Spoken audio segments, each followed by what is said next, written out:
Tipos psicológicos, um tema muito importante na obra de Carl Gustav Jung, pouco estudado. Tipos psicológicos é o volume 6 das obras completas de Carl Gustav Jung, publicada pela editora Vozes. Esse livro apareceu pela primeira vez em 1921 e é um livro interessante de se ler. Há vários resumos desse livro publicado. Entre esses resumos tem um livro de James Hillman e Marie-Louise von Franz em colaboração, onde os dois abordam a questão da tipologia da personalidade e as funções que se inserem dentro dessa tipologia. Mas afinal de contas, o que é tipologia psicológica?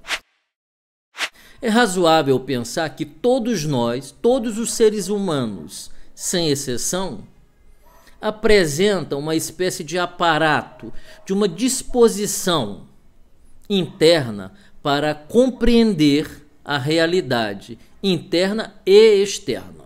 A compreensão da realidade interna e externa resultará dessa disposição que cada um de nós apresenta.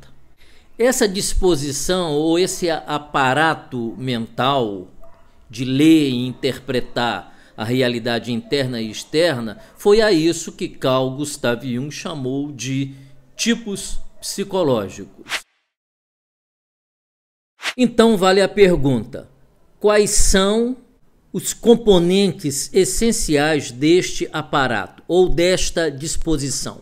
Quais são os componentes essenciais desta disposição para ler a realidade interna ou externa desta ou daquela forma? Como as pessoas diferem ou por que as pessoas diferem no uso desses componentes para formar o seu modo habitual, o seu próprio jeito de adaptação à realidade.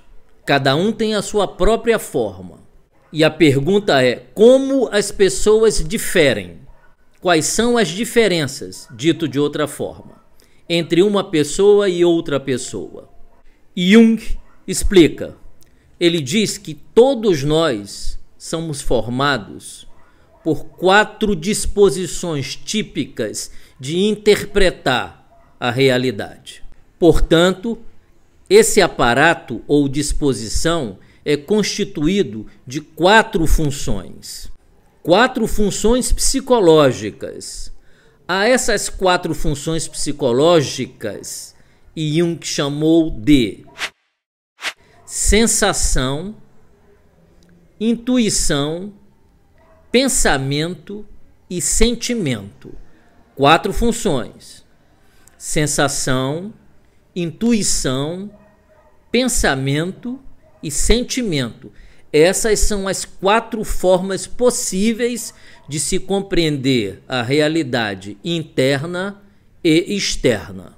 Repetindo, essas 4 funções estão disponíveis para todos os seres humanos, mas cada um de nós, sem que se possa compreender o motivo de maneira direta, escolhe, entre aspas, a função que será a função predominante na personalidade. Então, cada um de nós apresenta um determinado tipo de função que predomina, o que não quer dizer que as outras 3 funções não estejam presentes e que não possam ser revezadas momentaneamente. Quer dizer só que existe a predominância de uma função, numa posição dinâmica, não é numa posição estática, é numa posição dinâmica.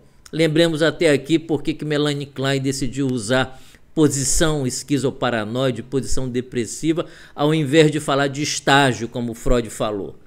Ela fala em posição porque a posição é dinâmica, pode ocorrer em qualquer momento da vida. Aqui também na tipologia a gente poderia falar em posições, porque não são estáticas essas tipologias de funcionamento mental.